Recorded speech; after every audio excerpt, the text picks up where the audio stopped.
Antonio Pampliega es un periodista especializado en zonas de conflicto y lo que me dedico es desde hace 10 años a recorrer las zonas más peligrosas del planeta. Si no fuera periodista sería... buena pregunta. Me gustaría ser médico, siempre con vocación para ayudar a los demás.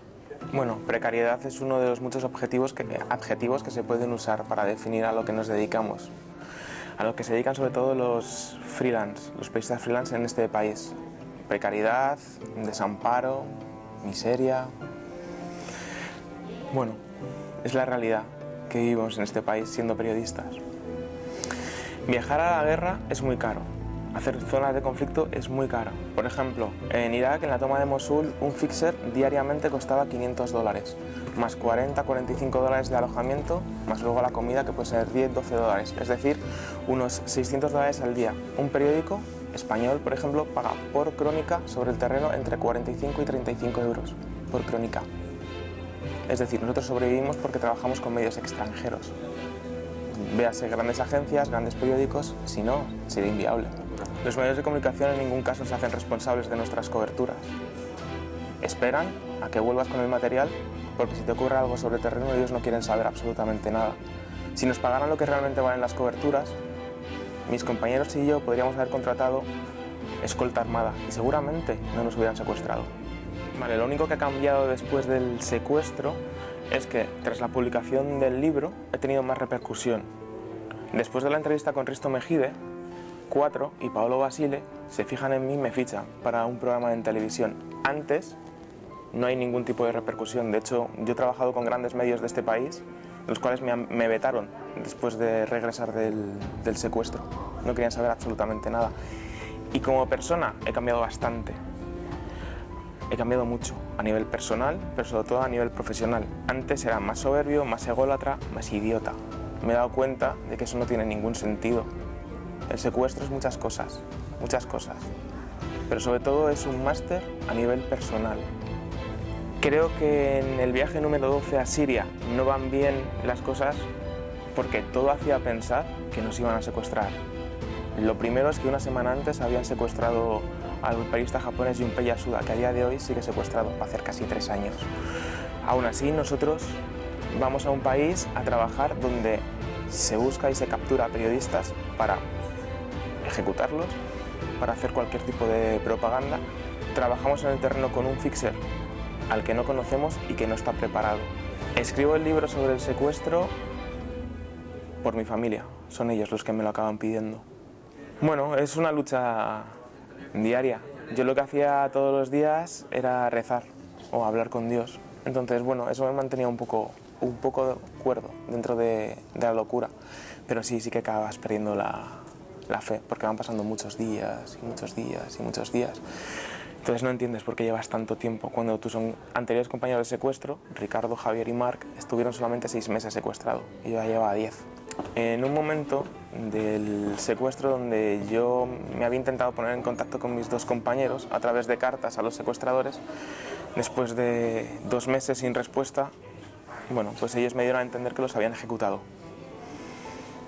Entonces, si a ellos les ejecutan, a mí me va a pasar exactamente lo mismo, ¿no? Es así. Entonces yo en un momento dado, como te he dicho, hablaba todos los días con Dios, le pedía solamente un gesto, de que por lo menos dime que me estás escuchando, o sea, que no estoy hablando con una mancha en la pared. Entonces esa mañana, mientras estaba hablando con él, me puse a llorar y le pedí ese gesto, ¿no? Entonces entraron los carceleros a mi celda, yo me puse el pasamontañas para no verles, estuvieron un minuto y medio dentro de la celda, se marcharon y volví a escuchar cómo cerraban la puerta de la habitación, ¿no? Entonces al quitarme el pasamontañas vi que me habían dejado té con 2 galletas. ¿Casualidad? No lo sé, no volvió a pasar, tampoco lo volví a pedir. He sido muy egoísta, pero los periodistas que cubrimos zonas de conflicto somos muy egoístas porque pensamos en nosotros mismos, en nuestro ego, en nuestros premios, intentar ser los mejores, buscar la palmada en la espalda de la gente y no pensamos en lo que dejamos atrás o en los riesgos que corremos. ¿Cómo se cambia esto? Dándote un susto. Hasta que no te pasa, no aprendes. Me las han dado pero no ha salido. Yo con mi familia no hablo de esto. no lo quiero saber. ¿Y qué Porque me hace sentir peor. ¿Qué se siente? Es que no me hace falta saberlo. Quiero decir, ya lo sé. O sea, no me lo tienen que contar. Yo conozco a mi familia.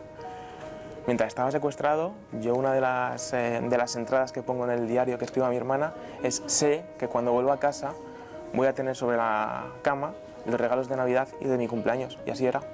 Es que los conozco, o sea, no hace falta preguntarles cómo lo han pasado o lo han dejado de pasar. Yo solamente hace falta que vea, o sea, simplemente me hace falta ver a mi padre para saber cómo lo ha pasado. Cuando yo lo dejé el 8 de julio del 2015, él apenas tenía canas. Ahora tiene el pelo prácticamente blanco.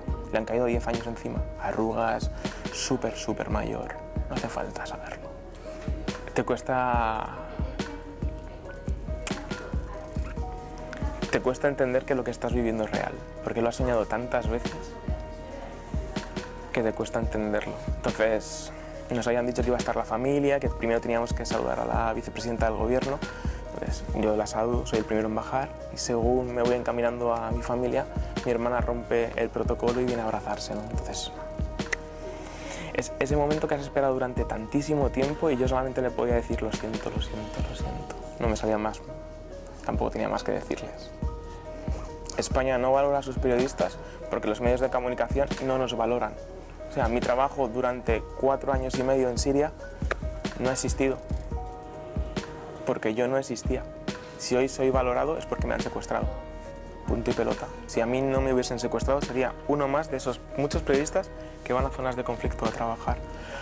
Y si valoramos lo que tenemos, no tenemos ni idea. No tenemos ni idea de lo que es valorar las cosas. Y es uno de los objetivos que tiene esta charla hoy. No solamente hablar del estado del periodismo, por supuesto, sino abrir los ojos a todos aquellos estudiantes que vengan a la charla. Porque realmente no sabemos cómo es el mundo, ni idea. Y como dice mi madre, tenemos problemas de gente sin problemas. Que luchen por sus sueños.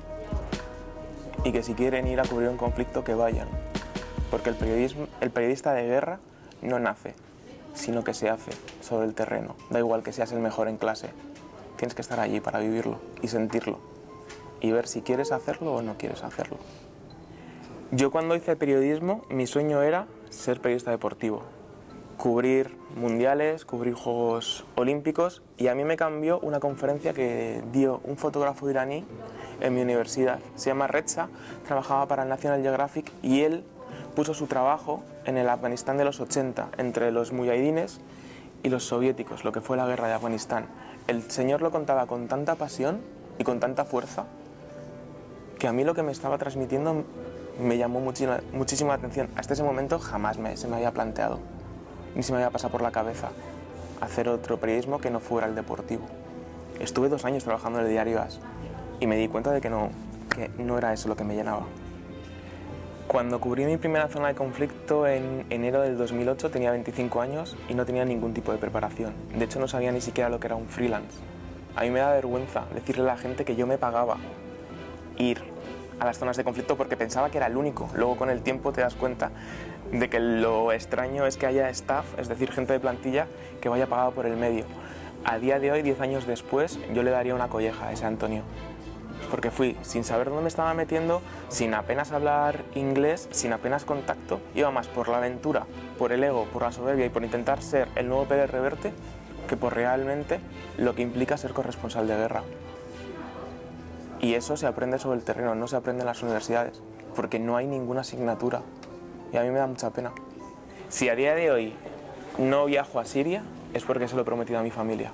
A mí me gustaría estar a día de hoy en Guta, contando lo que está ocurriendo. Porque sin nosotros, sin los periodistas que cubrimos zonas de guerra, el mundo es mucho más oscuro. No sabes lo que está pasando realmente en Siria, pero tampoco en Yemen, en Somalia, en República Centroafricana. ¿Por qué? Porque no hay periodistas. Me encantaría ir a Siria, porque se lo debo a los sirios. Porque si el día de mañana hay una guerra en mi país, me gustaría que viniese alguien a contar lo que está aquí ocurriendo. O sea, por ejemplo, nosotros los latinos o los españoles somos al final los más amistosos y los que más puertas nos abrimos por nuestro carácter. Los asiáticos, sobre todo hay japoneses, son como más, no sé, más tímidos, no empatizan tanto con la gente, por supuesto. Nuestro carácter nos abre muchísimas puertas.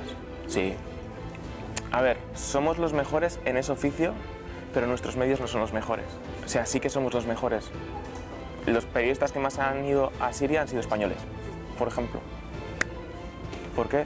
Bueno, no lo sé, porque nos queda más cerca, porque nos hemos implicado mucho más, no lo sé. Pero, por ejemplo, la diferencia entre los españoles y el resto de periodistas es que nosotros tenemos una cosa que nos une al resto de la gente, es el fútbol. La primera pregunta es ¿de dónde eres? La segunda es Real Madrid o Barcelona. Y ya está, ya te lo has ganado. Y has roto una barrera que con los japoneses no puedes romper. O sea, no la vas a romper nunca, ni con los americanos ni con nadie. Todo el mundo sabe que es Madrid o Barcelona. Y a partir de ahí ya te empieza a hablar. Mi vida, mi profesión, mi ilusión, mis sueños.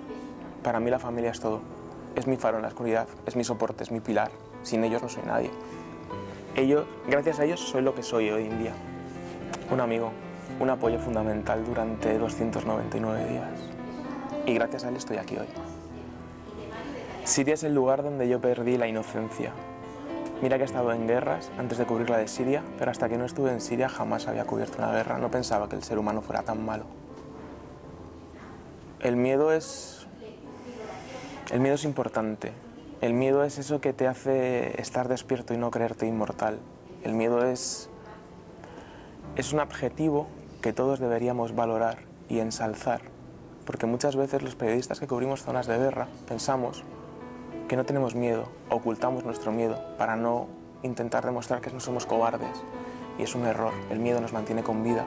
Si tienes miedo, no cruzas una calle con un francotirador o dices hasta aquí. El miedo es súper importante, pero en nuestra sociedad occidental, si tienes miedo es igual a ser cobarde. Es un error. La palabra perdón para mí significa todo, porque es darles algo a quien te ha hecho el mal, cuando ellos esperan justo lo contrario, que a través de ese mal que te han hecho les odies, y el odio al final lleva a la venganza. No.